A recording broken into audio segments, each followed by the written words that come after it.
Effective tracking of all your model experimentation is super critical for any machine learning project. And in this video, we will see how we can apply different ML flow tracking feature and how we can store all the model hyperparameter matrices and different type of tags within my local backend store, and how we can store all these model artifacts within my local artifact store. Okay, so now let's start. So here first we would be importing all the packages, and the main important thing is this one.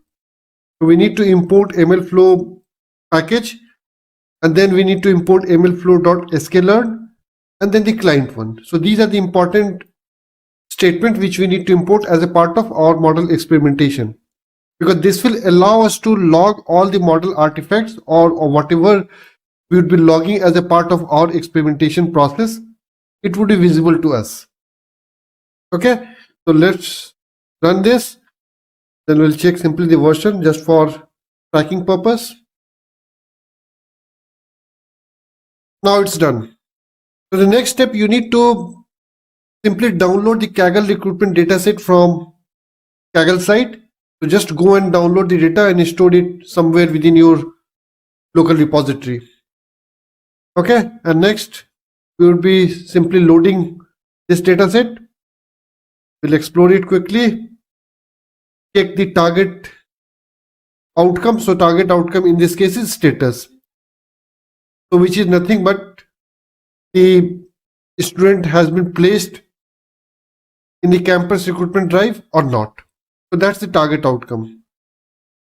Okay.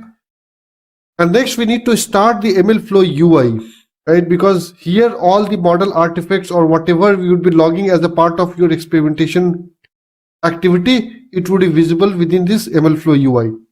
So you need to just click on this and just go and browse this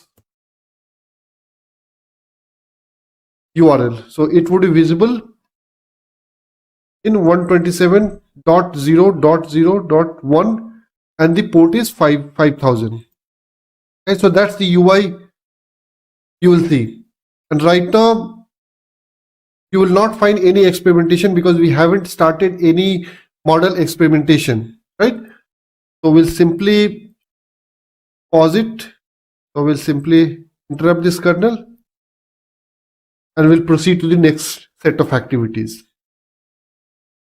So in next set of activities, we would be initializing MLflow, right? Because right now it's empty, and now we'll initialize the experiment. So the first set, we need to provide the experiment name. So here I'm providing the experiment name as Campus Recruitment Experiment version 1. And next we will be configuring the artifact store.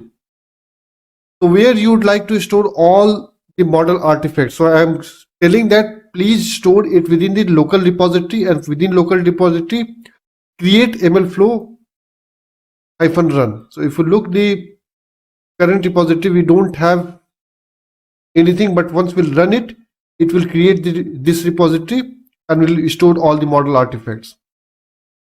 Okay, and next we are setting the tracking URL. So what would be my tracking server? So here I am just telling my tracking server would be this, because here my MLflow UI would be running, but it could be anything, and depending upon where you have installed the MLflow, and it can be within your AWS cloud or Azure or Google. So wherever you need to install the MLflow, and accordingly you can set the tracking URI. But here I am just using it for local. And next we need to initialize the MLflow client, because with the help of this MLflow client we can create the experiments and we can perform the other activities required for my model experimentation process. Okay, so that's the first step. Once my client gets created, we need to create experiment ID, right? So with the help of client.createExperiment, we would be able to create one experiment for my model run. And here I am passing the experiment name as this one. Okay. And in next step, I am just configuring the artifact store. So artifact stored in this case is my local repository. So that's what I have configured it here. Once we'll run this statement, it will create one experiment ID, And using this experiment ID, we would be able to log all the information which we would be configuring within this notebook. It would be visible within this MLflow UI. We'll show this shortly. So I will just run this statement, right?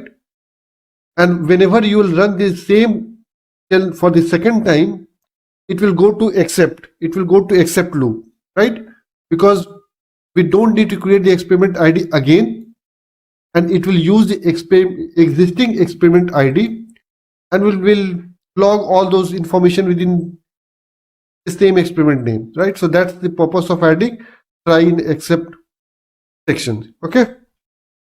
Once that is done, I will prepare my data for modeling purpose, right? So these are the normal set of activities which we normally perform, right? So defining all the training features, right? Encoding your target column, and just exclude the features which you don't need to use for your model training activities. So that's what I have done it here, right? So I will not go in detail because this is about the model experimentation process, but these are the pretty much standard process which we normally follow for all the machine learning activities, right? So here I'm simply splitting my data into training and test, and here we are simply encoding the categorical features, right? So we'll simply run it. Once that is done, in next section we will be defining my model experimentation function, right? Now we'll first run these cells and then we'll explain what it means. So simply run it, and as a part of next step, we will be training one logistic regression model, and using this model experimentation function, it will log all the relevant artifacts within MLflow UI, right? So we'll see it. So we'll simply run it. So now you can see that my validation AUC is 0.89, and this is confusion matrix, ROC AOC curve. And now we'll see what sort of information it has logged within MLflow UI. So we'll simply refresh it, and now you can see that we have campus recruitment underscore experiment underscore v1 experiment name, and that's what we had configured initially, right? So that's my experiment name, and here you can find out the artifact location. So whatever artifact repository you would have stored or configured, it would be visible within MLflow UI. So right now my artifact location is MLflow-run. Okay, so that's what we had configured here. Okay, so that is fine. And next, once you will click on this experiment link, just click it. So this is for my logistic regression through which we had performed as a part of this activity. So it has logged all the relevant artifacts, so parameters, matrices, model artifacts, everything. So we'll simply click on this, and now you can see different things it has logged, right? So we'll explain one by one. First, you can see the notes. So it has added a brief introduction about what you are trying to achieve as a part of this experiment. So here I have simply written, this is an experiment for exploring different machine learning models for campus recruitment datasets. So that's what it has logged. And next we can see that we have different set of parameters which logistic regression model has used for training. So that's what it has logged. And next we have different matrices which we have logged as a part of this experimentation. So you can see that we have validation AOC, we have training accuracy, we have different matrices relevant for my model training. So it has been logged. And next we have some set of tags, right? So using these tags, we can configure different release versions, release candidate, what type of estimator we would be using. So everything has been logged under tag section. And next we have different model artifacts. So here you can see that I have logged my confusion matrix, this ROC AOC curve I have logged, and this is about the requirements. So right, so this is about my entire virtual environment which we had used in this model experimentation process, right? So using this you can find out what package version we would have used at the time of model experimentation, and using this requirement.txt file, you would be able to replicate the entire Python virtual environment. Okay. And this is for the training side of things, right? So you can see that we have different artifacts for validation. We have different artifacts for training. We have also logged Python virtual environment. And this is about the model artifact, right? So you can see that it has all the model artifact detail here, right? In the form of this, and we have also pickle file. So using this, you'll be able to load and perform any activities against your trained model, right? So, and here the Conda YAML version, right? So we have different artifacts which are very useful from tracking and monitoring purpose. And now we'll see how my code has enabled it to log these many things within my ML Flow UI. Okay.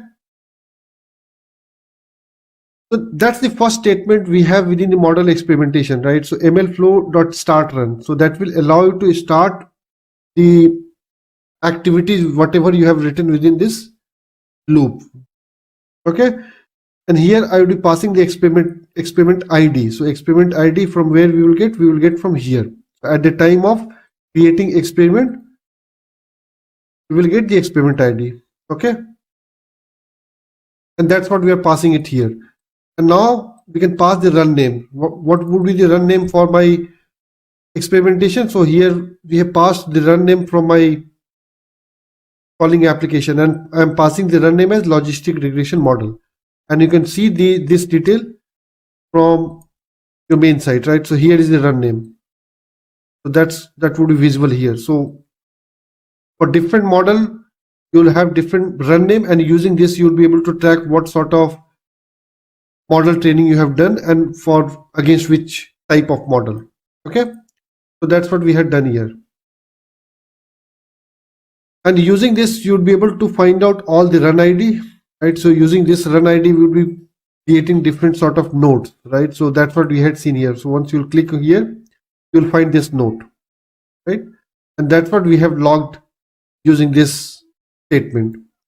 MLflow client and MLflow client set tag, and we need to pass the run ID for my run. And in column, we need to pass mlflow.node.content, and whatever message you would like to print here within your experiment, just mention it. Okay. So that's what I'm doing it here.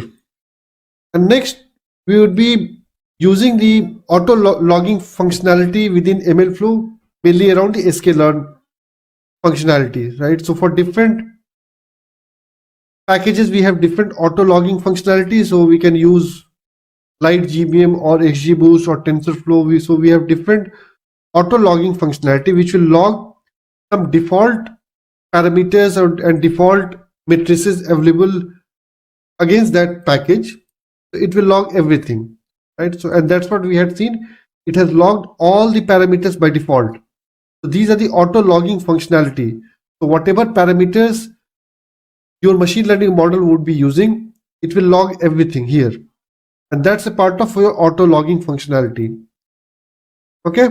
And also it will log some of the default matrices. So you'll see that all these training matrices are coming as a part of auto logging functionality, right? So we haven't specified any additional code for logging these matrices. It's automatically provided by my auto logging functionality.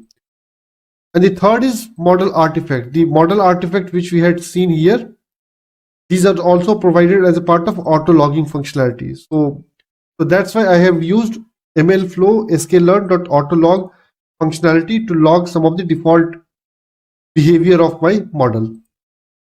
Okay. Once that is done, we need to define the custom tags. That's what I have defined here.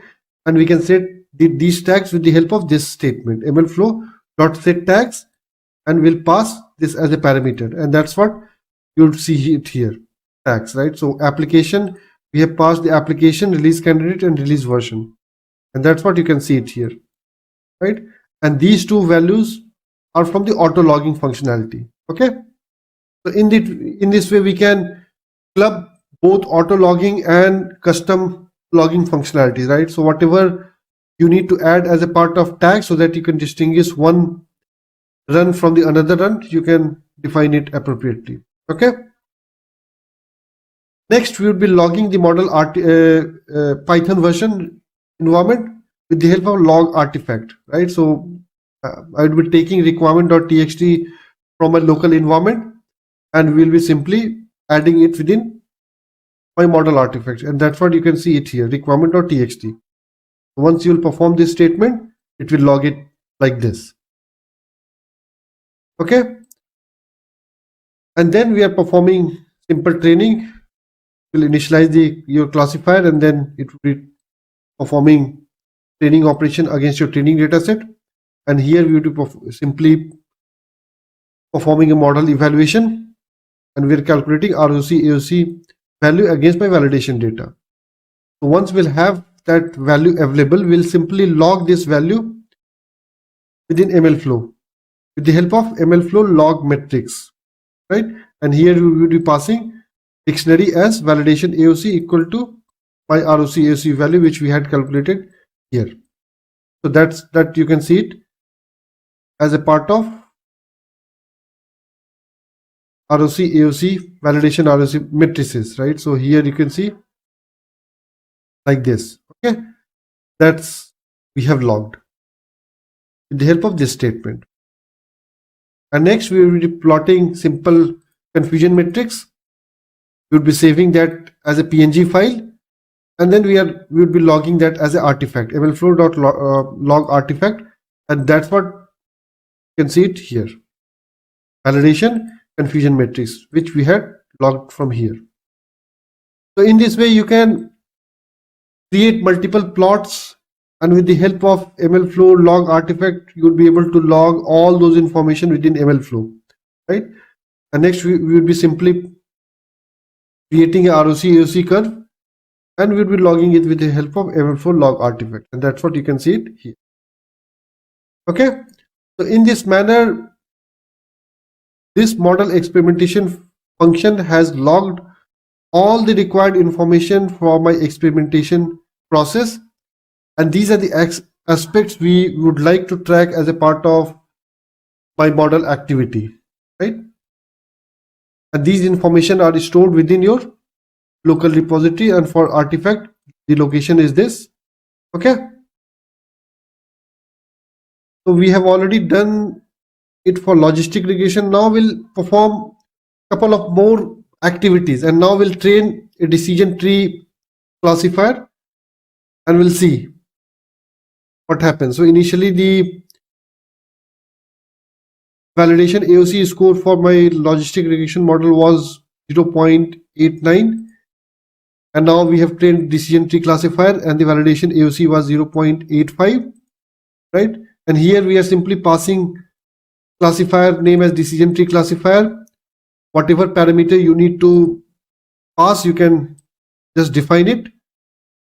Model name is DT, run name is decision tree model, and we will be passing all these values as a part of model experimentation function.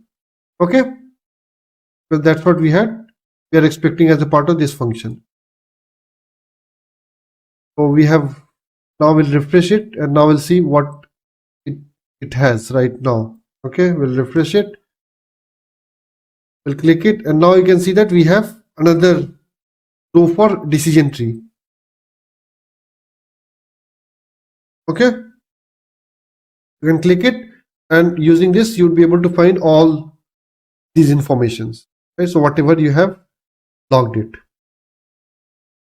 Now we'll run one more model, random forest. This time it would be random forest. We'll just run it, and the validation AOC score for this was 0.88, right? And now you can see we have one entry for random forest. Okay, we'll run one more, this time gradient boosting, and this time the validation AOC score for my gradient boosting was 0.89, and now we'll see it. We'll refresh it, and now you can see that we have one more entry for gradient boosting. So this way we have trained 4 different type of models, and you would be able to track your validation AOC score. So you can see the validation AOC score for all those 4 models were captured here. Right?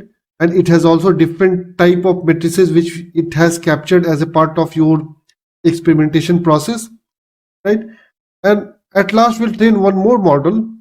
So this time we will be training light GBM model, and here I am defining it separately because sklearn version of light GBM does not have auto logging functionality, and that's the reason I have defined this separately, and here we'll try to log all the information manually, and in this way we would be able to combine the auto logging functionality and custom logging functionality in a single model experimentation process. Okay, so all the activities would remain same, so these are exactly similar to what we had discussed, right?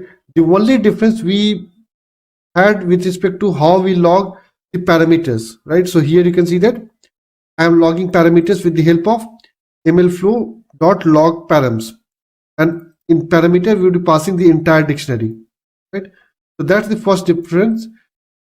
These are exactly similar to what we had seen, and next we would be logging the model artifacts, right? So with the help of mlflow.sklearn.log model, and in parameters we will be passing the trained light GBM classifier, right? And that's the name of where you would like to store this model artifact, right? The other thing would remain same, and next we would be passing the validation. We would be calculating validation AOC, and then we would be storing the validation. It would be exactly similar to what we had discussed previously. Okay, and next it will calculate the feature importance for my light GBM, and that's what we had done here. Plot importance is an inbuilt function within my light GBM package, and you can see it from here. From light GBM we are simply importing plot importance and plot metrics, these 2 functions, and we will be using this within my model experimentation function for light GBM, right? So here I'm simply calculating plot importance. We'll be plotting it, and we'll be saving it, and we are logging this as an artifact, right? And next we'll be calculating the plot metrics, okay, for training and validation, and we'll be logging this as an artifact. The next set of activities would exactly similar to what we had seen: confusion matrix and ROC curve. So for light GBM we had created 4 different plots, and we have added all those plots as a part of model artifacts. Okay, so now we'll simply run it. Okay, so it has plotted feature importance. So this is my metrics, log metrics, which we had seen here, plot metrics. That's the plot for my training and validation, confusion matrix, and ROC curve. So that's it, and now we'll see what it has logged here. Okay, click here, and now you can see that we have for light GBM. So in this manner we have logged model training activities for 4 different type of models. Click here, and now you can see that we have logged all the parameters which we had passed. We have metrics as validation AOC, and that's the reason you are not seeing all the default matrices which are available as a part of auto logging feature, right?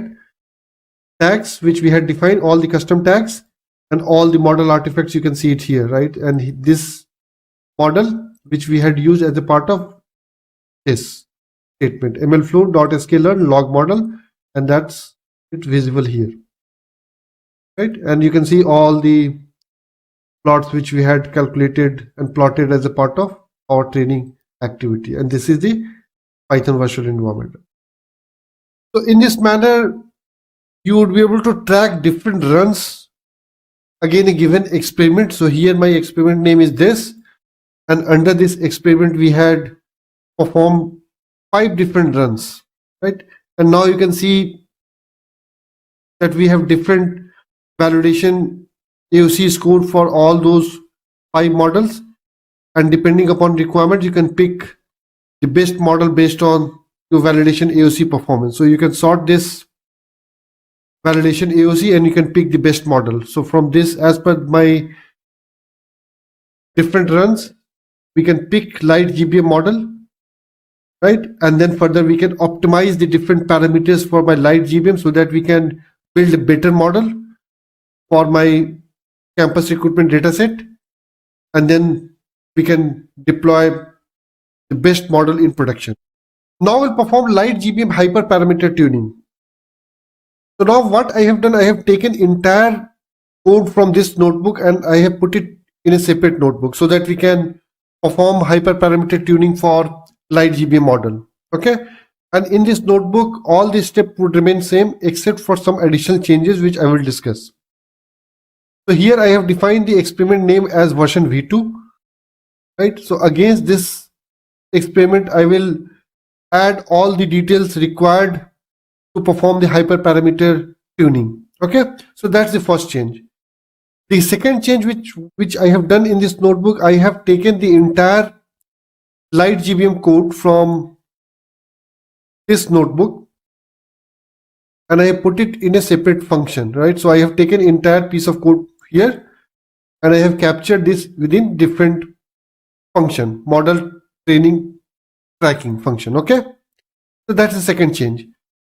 The third change which I have done for hyperparameter tuning is to add some additional functionalities so that we can perform a Bayesian optimization based on Optuna package, right?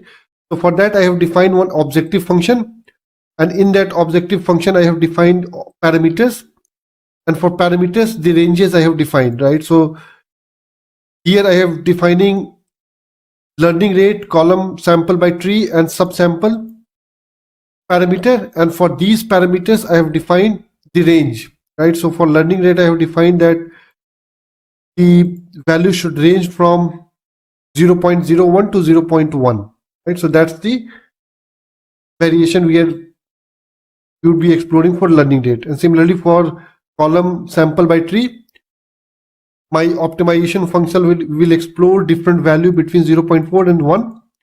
And similarly for subsample, it will explore value between 0.4 and 1. That's the only changes I have done in objective function. And from this objective function, we will be calling this model function where we had defined all the light GBM model training and all the logging activities. Okay, that's what we have done here. And this function will return ROC AOC value, which we are capturing it here, and the objective function will return this value, right? And we'll try to maximize the value of AOC, right? Because we need to find the different hyperparameters for best AOC score, right? And that's what my Optuna package will allow us to do, right? So here we are defining simply a study, and in that statement I am creating a study and we are telling to maximize the outcome. So what we would be optimizing, we would be optimizing based on the value returned by my objective function. So here we are simply giving study.optimize, and within optimize we are passing the value of objective, and we are telling to perform 40 different trials. So that means 40 different variation of different hyperparameters. So that's what this statement is telling. And after this optimization function, it will record the best value of my trial, right? So out of 40 trials, whatever value will get from my best trial, it would be captured against this variable, and using this we would be printing the best hyperparameter from this statement, right? So that's the purpose of adding these additional statements, which will allow us to perform a hyperparameter tuning for the variable which we had defined within the objective function. Okay, so now we'll simply execute it and we'll see what comes out of this. So we'll simply run it, we'll define the objective, and now we'll start the hyperparameter optimization. So it has started. running different runs for based on different value. Okay, so we'll wait for some time and you'll be able to find all these experimental results within my MLflow UI. And within MLflow UI, you will be able to find all the variations of different hyperparameters. And you can also see the value, your validation AOC score, and you can compare it against different hyperparameters. Okay, so now we'll go to this site, MLflow UI, and we'll refresh it so that now it will have different versions. So now you can see that I have version 2 and the name of my experiment is V2. And here you can see that I have different runs for my hyperparameter tuning. So now it's complete. Now you will be able to see all the variations of your hyperparameters. And now we'll try to find out the best validation AOC score. So now we'll see the best validation AOC is 921, which is an improvement, right? Because if we'll track the initial validation AOC score for your light GBA model, it was 0.917, and after hyperparameter tuning, my validation score has been increased to 0.921. Right, so that's the purpose of performing the hyperparameter tuning. And once you'll click on this link, you'll find all the different value it has picked for column sample by tree and learning rate and subsample ratio. Okay, and you can find the validation AOC score is 0.921, and you can find all the different model artifacts, right? It has logged.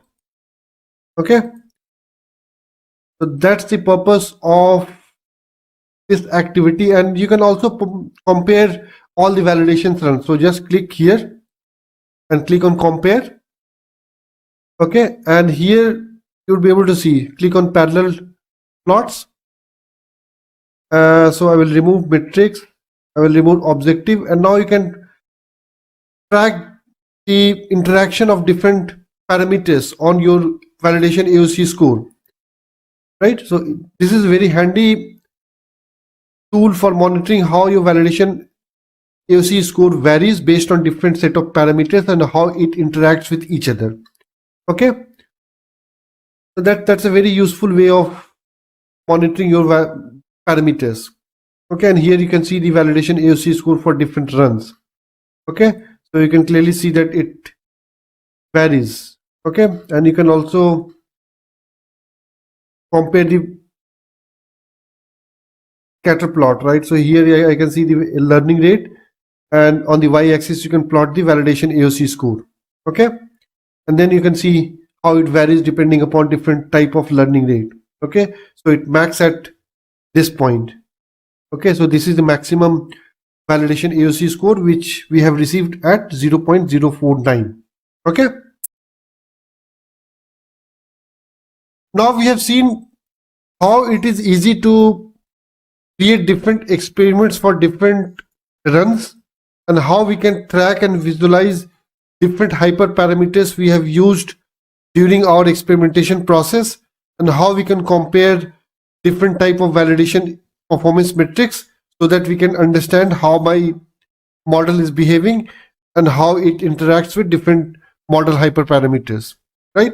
So initially we started doing experimentation around 5 different type of models, and then we picked the best model from this experimentation, and then in second step we have done hyperparameter optimization against my best model, and using that hyperparameter optimization we picked the best model based on the validation AOC score, right?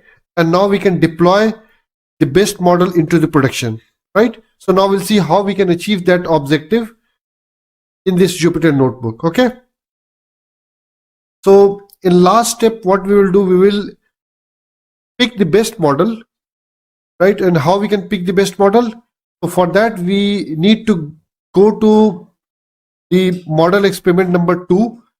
Just click on the link where we have received the best validation AOC score. So that's the link we will be clicking. So just click on this link, go to model artifacts. So here I have the model artifacts. So just click on this link and you'll find the run ID, this location, the full path, right? And that's what we need to define it here. So we need to define exact path. So just copy this, okay, and then paste it here. Okay, so that's it. And with the help of MLflow sklearn load model, we would be loading the best model, which we have found out from my hyperparameter optimization tab. Okay, and then we'll take the best model, we'll create a prediction score against my validation data, and we'll simply print it. So let's do it now. So now you can see the results. So now we have seen how we can apply MLflow model tracking in our project and how we can use different functionality provided by MLflow to track and monitor our model experiments. So I hope you'll find this useful. Thanks for watching it.